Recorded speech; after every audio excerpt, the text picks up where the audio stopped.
Hey, yo everyone, Andrew here, bringing you another video review, and today we're going to be doing, of course, my comic load for the week.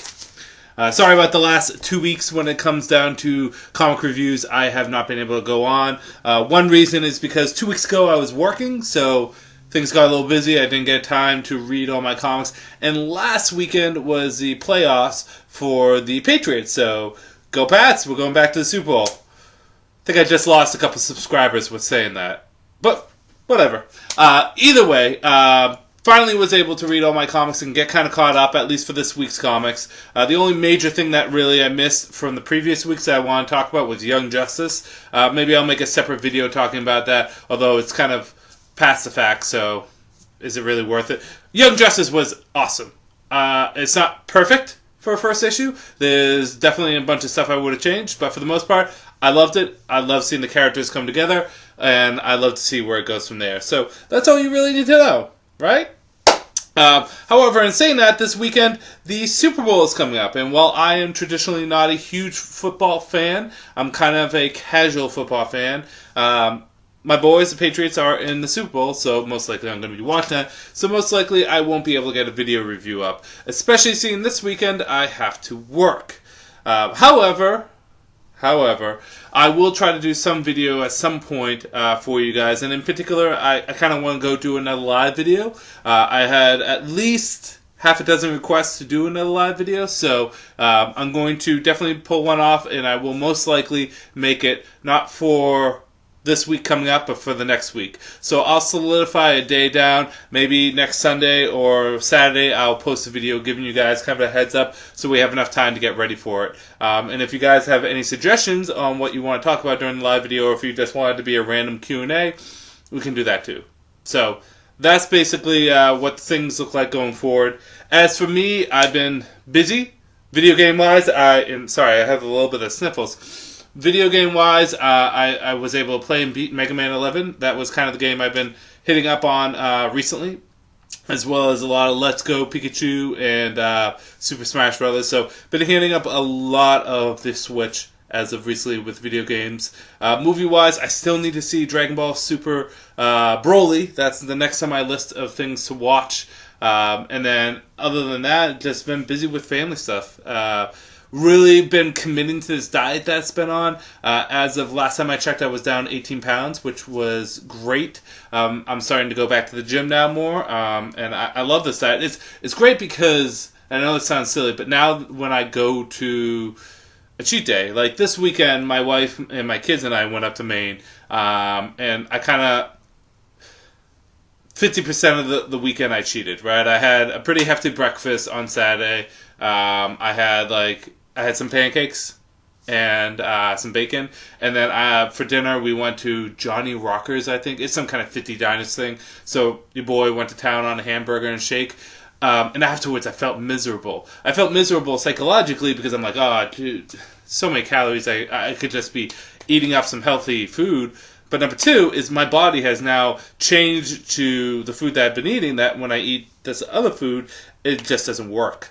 So I guess that's a good thing. That means I'm kind of fully committed to my new mindset and my new lifestyle. So yeah, that's great. But enough talk about me. It's been almost 4 minutes, and we really should be talking about comic books. And we're going to start where we always start, with a little bit of Batman in our life, with Batman issue number 63. Sorry for the glare right there. Also got the variant cover.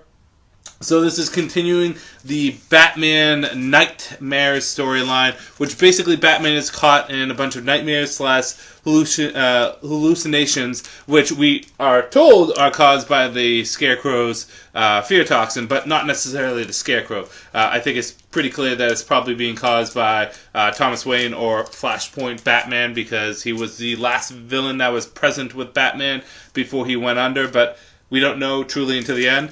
The kind of gist of this issue is a what if. What if Bruce and Selina actually got married? And how it could become the worst case scenario. They live, they have a happy life, they become the new dynamic duo of Gotham, only for Selina to be shot down by a sniper. No spoilers, but it's not real, it's just fantasy world. And Constantine, not really Constantine, is there the whole time. Good, bad, whether or not you should get it. Good, I do like the fact that we're actually getting some progression in the story. Constantine saying, hey, you're being manipulated, none of this is real, none of what you've been experiencing recently has been real. Like, bro, just be ready for it. Like, someone's trying to screw with you, there's no way out. And there's actually some story progression on there. The art in this was gorgeous, and it was nice to actually see a glimpse into Bruce and Selina actually working out. Of course, it was all for naught because it was fake. I'm not going to deduct points for the fact that it's going to be fake, but again, it goes to the fact that do we need this many issues of Batman being trippy and like going through all these different fears? For what purpose? We really could have done all this in kind of 2 issues, I think. Like the Professor Pig issue, totally not necessary. Actually, this is the only first issue where it was kind of works out for the Nightmare storyline. Like the previous 2, I just wasn't feeling. In saying that, also, it feels like DC's playing with us. Like, is Tom King saying to us, be prepared, Bruce and Selina are never going to happen? Or is it, well, we're going to show you it's not going to happen because it's actually going to happen, and kind of things. Like, I don't know. On a whole, it was a better issue than the previous 2 issues, but I'm not feeling this Nightmare story, so I'm going to give it, pick it up, but with caution. Next is Teenage Mutant Ninja Turtles issue number 90. This is the Fallout 2 spoilers if you haven't been reading it. Well, I won't tell you who dies, but it's pretty obvious from the cover. A death in the family. One of the big supporting characters for TMNT died the previous issue, and they're having a waking eulogy. And a lot of this issue is really just kind of touch pointing on all the major players in the Teenage Mutant Ninja Turtle universe thus far, with the exception of like the Ultrons and a couple of, I don't want to say minor, but they're really not involved in the current story. But really, this is kind of a resetting. Like, we're taking the table, we're resetting the table, and we're really seeing where every character is going to go from here. In addition to that, it kind of really shows the tension and how on edge every single character in the TMNT universe is. On the whole, this is a beautiful issue, as well as continuously showing, and I've been saying this for 90 issues, Teenage Mutant Ninja Turtles is one of the most consistently awesome and great comics out there. For 90 issues, it has not gotten below a 4-star with me, 4 out of 5 star. So they've been 4-star or 5-star. This issue also does a very good job at making Bishop a more credible villain. I'm not saying he wasn't credible to begin with, but I can feel, and I don't know what they're going to do for issue 100, right? But it's going to be a huge milestone, because already this is the longest running Turtles comic ever, right? So issue 100 has to be huge. So is it going to be Bishop, or is it going to be the Return of the Shredder, Oroku Saki, or is it going to be something completely different? I don't know. But if Bishop did turn out to be issue 100 villain, I'm kind of okay with it, because he's being portrayed just menacingly in these past few issues. So, really good comic. Definitely pick it up. Teen Titans issue number 26. The Titans basically break into the Batcave because, I mean, Damien's kind of butthurt about Jason Todd giving him misinformation. He thinks Jason betrayed him. And while this goes on, he's confronted by Alfred, while the other Titans are confronted by Batman. On all, this is an okay issue. I enjoyed the dialogue back and forth between Robin and Alfred. But besides that, I don't think this brought too much to the table. It wasn't bad, but it was just okay. So, yeah, Titans. Go from there. Next is the next line of, or the next comic in the Wonder Comics line. Like I said, I thoroughly enjoyed Titans. And this was actually the comic, as well as Dial H, that I was really not gearing towards. I think, really, I'm going to be honest, Young Justice was the only one that was standing out to me. And then maybe kind of Wonder Twins.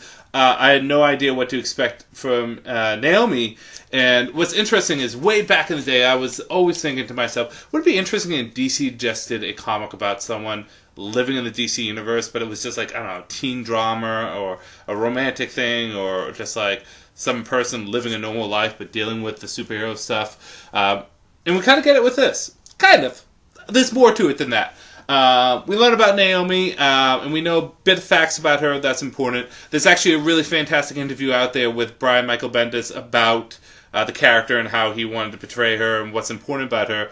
But basically, she lives in this small town where nothing ever happens, and that's why people always live there. Superheroes don't go there. Supervillains don't go there. Like, it's just so small. There's nothing of value that people go there. That's why they live there.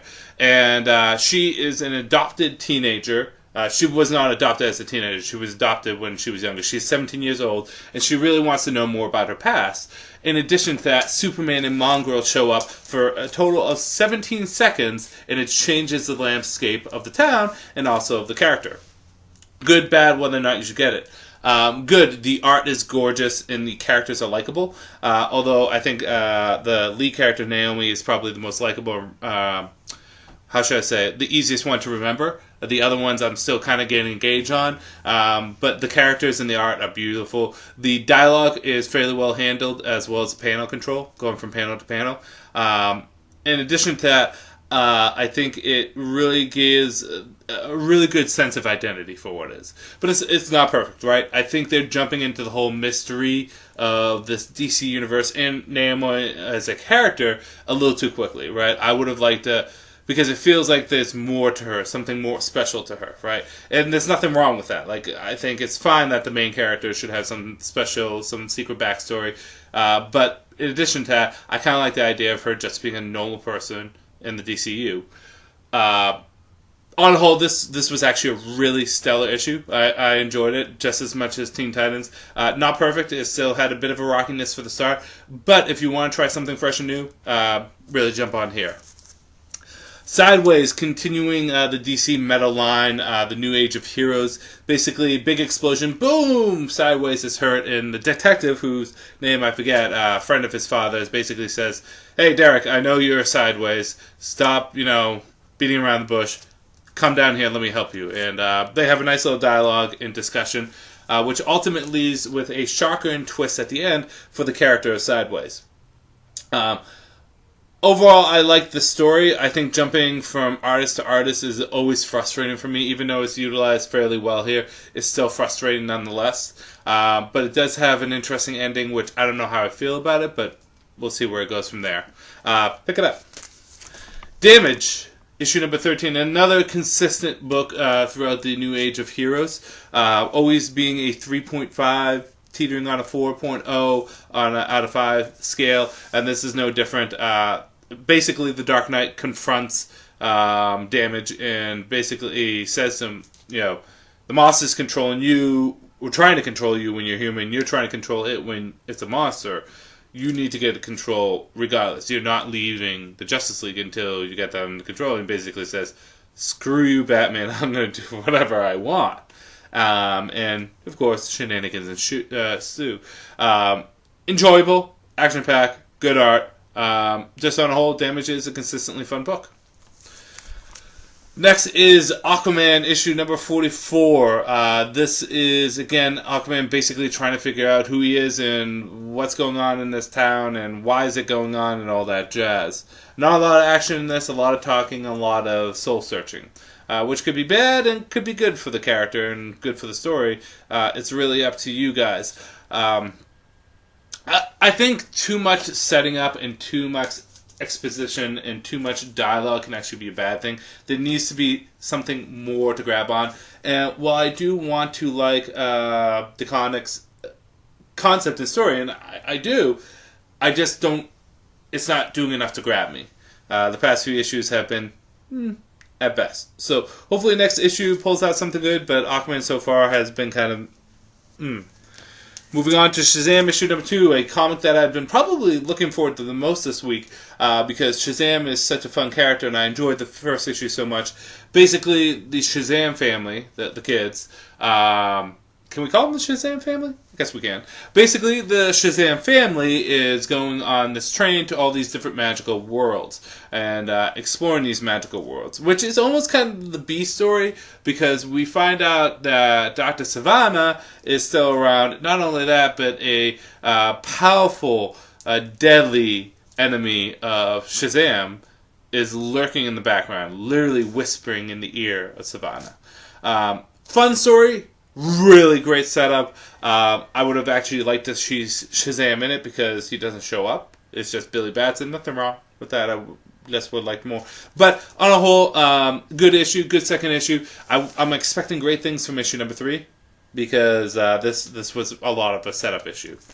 And finally, ending things off, we have Justice League issue number 16. This is concluding Martian Manhunter's hunt for answers. And we get a couple of conclusions here. Number one is in the previous issues, we found out that Thanagar is actually not in as good of a condition as it is in that the Savage Hawkman is not real. However, Shira Hall is.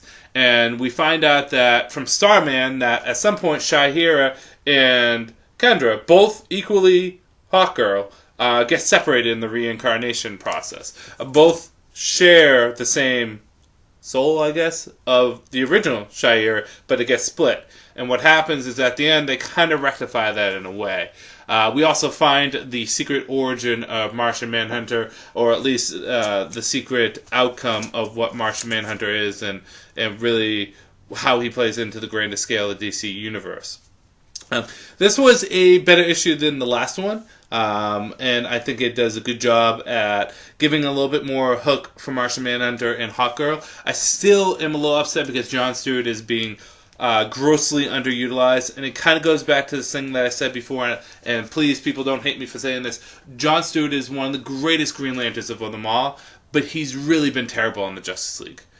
In the history of the DC universe, with the exception of the cartoon, right? The cartoon is an exception because he was great on the cartoon, but every time Jon Stewart has been on the Justice League, he's been a background character, or they haven't done much for him. Jon Stewart really works best when he's with the Green Lantern Corps. That's where he is at his best. Maybe it's because his ties and connections to those characters are stronger. Maybe it's because those stories suit him better. I always feel as though the Justice League works best for Kyle and for Hal. And again, you guys are going to say, oh, you're a Hal guy, here he comes. Well, yeah, I think Hal would be the best choice for this, seeing that Kyle's on the Titans, but I just don't like to see Jon Stewart underutilized. I would like to see him on a team where he can respond better to, or back on the Green Lantern Corps. But there is no Green Lantern Corps book right now, so I guess it's fitting that Jon Stewart's here. The main Green Lantern title is currently Hal Jordan. There's only one. Do you guys remember 6 years ago, 7 years ago, where there were 6 Green Lantern titles? There was Green Lantern, Red Lanterns, Green Lantern Corps, Green Lantern New Guardians, Sinestro, Threshold. There was at least 6 Green Lantern titles. Now we're down to 1. So, but in saying that, it's still a fairly good issue, enjoyable, and I recommend picking it up.